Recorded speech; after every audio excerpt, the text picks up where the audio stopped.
Dopo continui slittamenti è stata nuovamente fissata la data di consegna del Mose, il 31 dicembre 2021, sempre che nel frattempo non ci siano ulteriori impedimenti.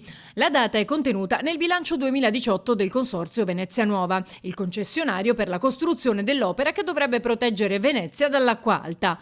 La produzione complessiva svolta nel 2018 dal Consorzio ammonta a 74 milioni di euro. Il completamento degli impianti definitivi è previsto per il 30 giugno 2020 con l'avvio dell'ultima fase di gestione sperimentale. Finora il Mose è costato 5 miliardi e mezzo e serviranno ancora 221 milioni fino al 2024. 5 milioni 493 stanziati e assegnati per tranche in 15 anni dal 2003 al 2018. I residui finanziamenti programmati dal governo per la conclusione del sistema ammontano invece a 221 milioni, modulati a partire dal 2017 al 2024 appunto.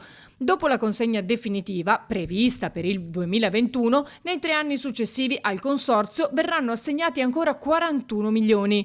Durante il 2018 è stata avviata l'istruttoria per ottenere dal MIT l'autorizzazione a usare somme residuali derivanti da contributi già assegnati dal CIPE, che ammonterebbero a 413 milioni.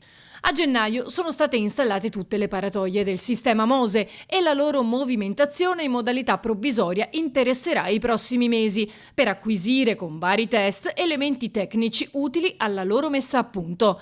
Tenuto conto che la prima barriera, quella di Treporti, è stata installata nel 2014, il Consorzio ha avviato il primo ciclo di manutenzione bandendo a fine 2018 la gara ancora in corso.